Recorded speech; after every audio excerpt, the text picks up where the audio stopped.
to the moon in a nanosecond.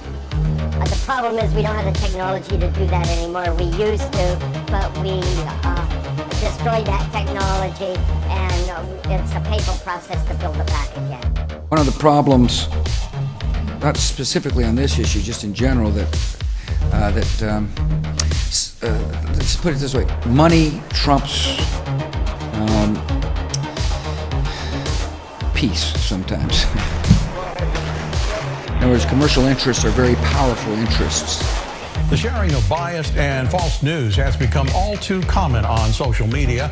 More alarming, some media outlets publish these same fake stories without checking facts first. The sharing of biased and false news has become all too common on social media. More alarming, some media outlets publish these same fake stories true without checking facts first. Unfortunately, some members of the media use their platforms to push their own personal bias and agenda to control exactly what people think, and this is extremely dangerous to our democracy. This is extremely dangerous to our democracy.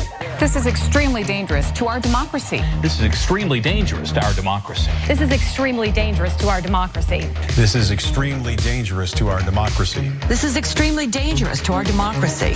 This is extremely dangerous to our democracy. This is extremely dangerous to our democracy. This is extremely dangerous to our democracy. However, sometimes something a little different happens. Sometimes you just might find a little pocket of gravity. And what you're seeing here is a mirage. You typically would not be able to see this. Conditions are right that we're actually seeing a mirage. Consider again that dot. That's here. That's home. That's us. On it, everyone you love, everyone you know, everyone you ever heard of, every human being who ever was, lived out their lives. A mote of dust in a sunbeam. A mote of dust in a sunbeam. A mote of dust in a sunbeam.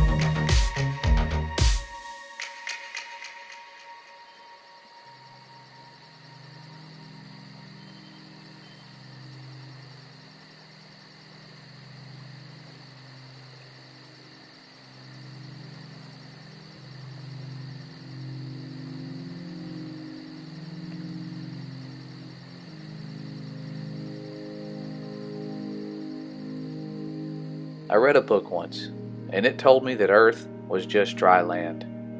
But then I started my education, and those words began to fade away as I found out that we are on a ball that is flying through space, millions of miles away from the sun. And before I could even read, I knew the order of the planets and could sing along with the rest of the class.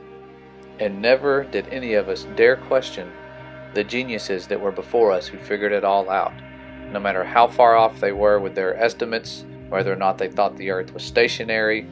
We never looked into that. We never thought to question it. We were told that these people were smart. We saw the pictures of them with their cool style, with the fluff under their necks, the compass in their hands. Never did we ever question their methods or find out how smart they really were. There were no IQ tests back then that we were aware of, but the science is continuing to change. Our atmosphere has gone from a couple hundred miles away to 400,000 miles. The planets aren't even in the same order that was ingrained into our brains at such a young age. Our solar system within my lifetime has gone from flat and easy to understand to all of a sudden flying through space at speeds that no one has ever seen or measured or detected. NASA is telling us now that there is a man-made barrier surrounding Earth. And of course, this news came shortly after scientists detected an impenetrable barrier where deep space should be. And no one thinks this is crazy or alarming, but if we say that that barrier might be the firmament and that Earth may not be moving at all, we start getting a lot of hate. We become censored, persecuted, and now they are putting out some major damage control. And I'm sure many of you have heard about the behind the curve, or you've seen the National Geographic video where we debunk ourselves time and time again, and it's just a matter of time before they plan that fake trip to the edge to finally put a stop to this nonsense. But before they do, while I still have a channel, I'm seeing many go down, I want to do something that many of us have done, and that's prove to you and myself that Earth is round. I'm going to try to do this because the documentary where we debunked ourselves, we were trying to prove that it's flat. So I'm going to try to prove to you that it's round, and I'm going to do that in several ways. But the first way I'm going to do it is to prove that we have a picture of our round Earth. If it is round and they've been as far away from it as they say they have been, this should be very easy to do, and it will stop there and I will go no further. So let's go ahead and get started. And I want to begin by looking at the pictures that were taken by the first and only people to ever get far enough away from Earth to see what it looks like from deep space. Yes, I'm talking about the Apollo missions, and these pictures are very important, and they should be real, given that they still claim to this day that we went to the moon, and that the pictures taken on the way to the moon and from the moon were authentic. So let's start by looking at this picture here that was taken in the background where an astronaut was posing with the flag. And I want you to remember what that Earth looks like right there. It's going to be important in just a second. But now we're going to skip to these guys setting up the pictures of Earth that are so famous from deep space. And they were allegedly on their way to the moon, and halfway there, when they turned the camera around, put it in the window, and saw the blue marble. And there it is, with the clouds that just happen to be as long as an entire hemisphere, which who knows, that could be possible. We're not going to talk about that. But these guys told us that the camera was in the window, which makes sense because you can see the outer edge of the Earth, or so we thought. However, this wasn't the outer edges of the Earth. This was just a round window. And you can tell that the camera isn't in the window because someone passes in between the camera and the window itself. And as they are being coached at how to take this picture and to adjust the exposure levels on the camera, they accidentally expose their fraud and show that this window is in the distance. They're just zoomed in on it a little bit, and that Terminator line that we see is just an insert, probably some cardboard insert that they put in there to look like Earth is a half Earth, kind of like there's a half moon. And we bought it. It looks legit until you see them remove the insert and again change the exposure levels to show us what the inside of their cabin looks like. So here it is. Pay attention when they actually remove that Terminator line. You can see it yourself, not making this up. There's been documentaries about this where they were caught red-handed faking these pictures. Not sure why they would have to if they were really on their way to the moon. They would not have to use such trickery. They did not realize this footage would get leaked out to the public. They sent it in because I'm sure they had tons of footage of them setting this stuff up and did not mean for this to get out. But there's the same Earth right there. You can see that is not Earth. That is literally just the sky. They could have been at ground level looking up at the sky pretending it's Earth. That's why there's nothing but clouds spanning across the entire surface of the Earth. And if you compare them to the Earth on the flag, you can't tell which is which because they're exactly the same, but the one on the right is the one in the background during the moon picture. That's how they got that. They literally used cut and paste in real life. Not on a computer, because that technology most likely didn't exist back then, but they cut it out the old-fashioned way, and that's how we got that picture of Earth in the background. It was very important that they showed us the Earth in the background.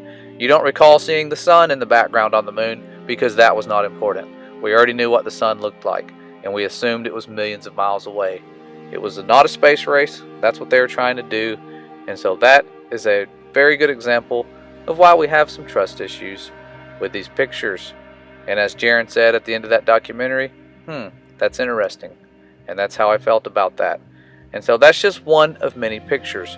What I'm now going to do is look at the very first and original blue marble that was taken during Apollo 17 that has been on more history books and science books than any picture on Earth. And I can remember staring at this thing in awe as a young child and going, wow, the scientists were right, our ancestors were dumb. It's round. Just look at it. But one day, I saw this meme that said, on this cartoon world, it is dark in Tokyo, Moscow, London, New York, Los Angeles, Honolulu, and Sydney simultaneously. And I thought, this has to be a ridiculous joke. There's no way that this is reality. Let me look up how I can debunk this really quick and pull up a daylight map of Earth and compare. Because we know where it's daylight. We can call the people and say, hey, is the sun up over there? Yes, it is. So I put this globe on a daylight map of Earth and realized that that meme was more correct than my science textbooks, and that it reveals entire continents that would be in darkness that should be in light. Then you look up and see North America. A third of it should be in daylight. So many places should have daylight that would be in darkness. And you can do this with pretty much any picture of Earth, but this is one that was said to be real. I'm very impressed with this picture and how they obtained it, given the technology of their time. But the powers of this world, the magicians that run this place and create our reality for us with cartoons, animations, and all sorts of different tricks, are very good at what they do. And not trying to give them glory, but they have deceived the world. It's not easy, and it doesn't take much. Just got to get the news anchors to believe it, your teachers to believe it, and you're good to go for many generations until someone starts asking the right questions. And that's what we're doing. And no, NASA's not the only one in on it. Here's Russia's picture, and it is actually smaller than our Earth picture. So we beat them on that and the space race to put men on the moon. Never saw footage from them going to the moon. But these fake Earth pictures have not stopped. They put out ridiculous ones where there's nothing but ocean. There's no daylight map of Earth that'll ever show, just oceans and no dry land, which is actually Earth in the beginning. So it's ridiculous that they keep doing what they're doing and putting out these pictures, and you can look at all of them and hear what the experts have to say. If you haven't heard, I can show you right now what they say. So listen to what the experts have to say and try not to laugh. And in 2002, Blue Marble 2.0, NASA's Rob Simon made this. And it had wide appeal too. For example, it ended up as the default background on the iPhone. I didn't even know until I bought an iPhone and turned it on and kind of did a little happy dance. Simon's job is... It's primarily taking data and making pictures out of it. That's what this is, a composite of data sets from several different instruments translated into a picture. Up until that point, there was no realistic color map of the globe anywhere. So the land layer here comes from the Moderate Resolution Imaging Spectroradiometer aboard Terra. And the tricky part here was the weather. So we actually had to take clouds out. They stashed the clouds for later, went onto the ocean. That came from an instrument that measures phytoplankton in the sea. Where it was low, I colored it dark blue because they're low mostly in mid-oceans. And then where it was a little bit higher, it was like a little bit brighter green. Then add the clouds back in. There's a small problem with it because there's a very slight gap in between each orbit. So some of those are painted on. It is photoshopped, but it's has to be. It is photoshopped, but it's has to be. Then there was another layer to sort of simulate the atmosphere. And then there's this little bright spot. It's called the specular highlight. So it's the reflection of sunlight off of water. Those are the pieces, but you can't just slap them all together. It just didn't look realistic. It looks kind of flat, it looks kind of flat, or the clouds are sort of too see-through. So I just hit Command Z a lot. There's artistry to creating the world. Well, that was definitely interesting, to say the least, that our pictures of Earth are animated or photoshopped, and they have to be. And as he said himself, without photoshopping it, it looked flat. So, strange that he would use those words. But here is a picture, there are lots of them that they say are real, where you see the dark side of the moon, and never is it ever lit up like it should be, because it's not really dark. It is the far side, and if the sun is shining on the Earth from this angle, it should also be shining onto the moon. But it's not, which tells me this is also computer animated. But not all pictures of the curve or the Earth itself are fake computer animated images, there are some really good tricks they can do to show us that curve from any elevation, and it is in our face 24/7, or almost 24/7. I've yet to see a 24/7 live feed of this curve, but they are trying to do that as the technology increases. And here is another image of Earth, and what brought this to my attention as being fake was how far the moon is moving in addition to the clouds not moving. And I say that because very few people understand how the moon works on the heliocentric model. They assume that when it passes overhead and rises and sets like the sun, that it is moving around us at those speeds. But we're told that it takes 27 days for this moon to go around the Earth. If this moon is traveling this far while these pictures are being taken and compiled together, guess what? This was more than just a little afternoon with a quarter turn of Earth or however far it moves here. This would have taken a lot longer for this to happen. You would have more likely seen the Earth spinning beneath the moon that is moving much slower. And within that time, not a single cloud moves. And then we get other footage like this where the clouds are moving and the Earth is stationary. So lots of different contrasting things that we are seeing. None of them make sense, and it's why we are starting to question reality, because we're tired of believing cartoons. Not that you're dumb for believing in them. We all did. We were all you once. But now, let's go to the next test to prove that there is curve and that we can see it from ground level or near ground level. And by near, I mean even a couple hundred miles up, 70 something miles up. So brace yourselves, it's about to get real, and we're going to do some actual science and repeated observations. Something we don't see a lot on Discovery Channel and from people like Bill Nye or documentaries on Netflix. But they do have some good styrofoam cutting skills and some cheap flashlights. So let's get started with some footage taken by Red Pill Philosophy, a globe skeptic, where he was looking for a lighthouse that was about 13 miles away and trying to see if there was any curvature between him and this lighthouse. And what do you know? On his first try, he found the curvature of Earth. He should have stopped there like everyone else on TV and said, yep, it is round. You cannot hide that much of a giant lighthouse and the shoreline of a nearby peninsula unless the Earth is round, people. And he should have stopped, but he didn't. He went back to that same location again when the atmospheric conditions were different. And he tried to zoom in and see if he could find the lighthouse. And he started to realize that there was some land that was visible that he couldn't see the first time. And he panned around, searching for the curvature that he once saw, wondering if it would still be there now that he's seeing some land. And what do you know? There it is. Not just the entire lighthouse, but the land beneath it. The dry land that we now know of as Earth. Because the curvature, although it can be seen, it also vanishes. Everything has a vanishing point. A little bit further, these things would vanish into the atmosphere, even if they would be visible without refraction. You can go back, make these repeated observations, or just watch time-lapse photography, and you will see the curve rise as the mountains in the background drop behind the curve.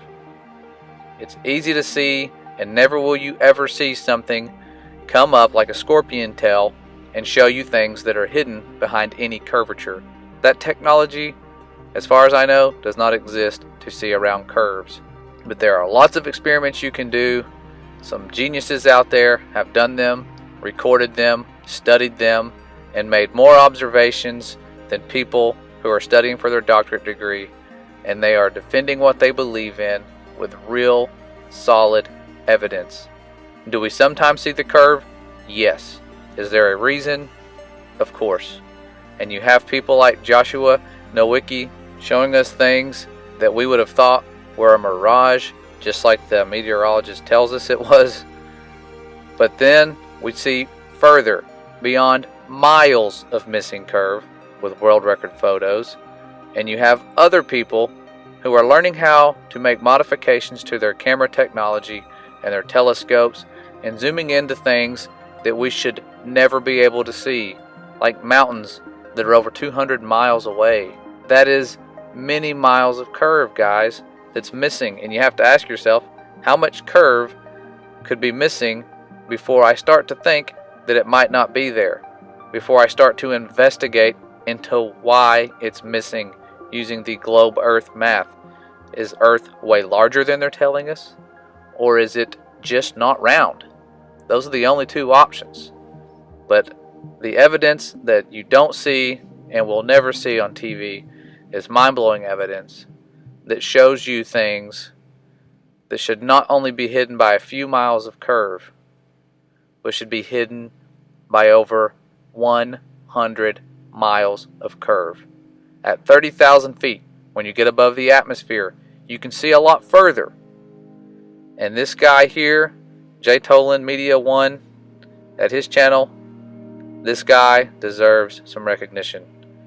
He has done something that proves beyond a shadow of a doubt that there is curve missing over a distance of 1,200 miles. This is insane, and if I hadn't seen it, I probably wouldn't believe it. Because people always ask me, well, if Earth is flat, why can't we see Mount Everest from where I live?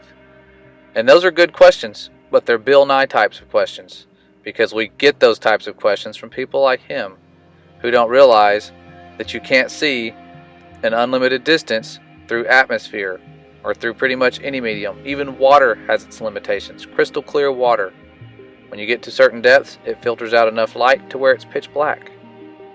You can watch any documentary on deep oceans to figure that out. And this isn't new science. This isn't something we're making up. We are taking real science and applying it to what we can prove. Not to computer animations, not to theories, but things that we can actually prove. Do we have a complete working model? I don't know of many that do. Of any model, flat, round, heliocentric, stationary, we don't have it all figured out yet. That's okay. If we can get past the hate and the divisions and work together, we're not going back to the dark ages. We're actually figuring things out. Things that are changing people, not just mentally, but spiritually. People are realizing why they were put here in the first place, who they are, why everyone is lying to them about what they live on, and the significance of a lie that seems so innocent. Trust me, I thought that was the most innocent thing that anyone could ever lie about, but it's not. There is something sinister going on, and it's not conspiracy type of stuff. It's factual stuff that's been going on for centuries before you and I got here. And there are other tests we can do, and that I plan on doing and have already done, that I wanted to include in this. But I think it should end now with you just going, okay, what experiments can I do to prove reality, without going to a video that says the flat earth has been debunked and they've debunked themselves with a flashlight and some styrofoam. I know you guys are way smarter than that, and that you'll do some experiments of your own, like the ones that I've done here with the fisheye lens experiments, comparing them to what you see with space footage, how sometimes that earth or horizon line is flat, sometimes it's curved. It's always changing, just like the lighthouse footage you saw where it changed. The curve of Earth should not change from the same height as drastically as we're seeing it. And yes, people say, well, it's all because of the fisheye when it's flat, or when it curves in the opposite direction, that's because of the fisheye. So a concave, convex, flat Earth, all three of those are said to be because of a fisheye lens. Well, you can do experiments with a straight line and a fisheye lens and produce those effects. But see if you can produce the exact perfect concave lines that we have seen time and time again from many different launches and from many different angles, and you can't. I've tried it many times and been unsuccessful. You might be able to prove me wrong, and I would like for you to send me your research. It would be a much welcomed gift as opposed to the hateful comments and then run away, even though it's nice that you stopped by. I appreciate all of you guys. There is a lot of tests you can do and a lot of research left to do. The shape of Earth is not the most important truth, but it has been a great tool to send people to that truth, and that's what scares the powers that run this place, the ones who are behind the curtains, making sure that we believe reality the way they want us to. And like I say all the time, you guys are a beloved creation of the Most High. The love that He has for you is also being hidden.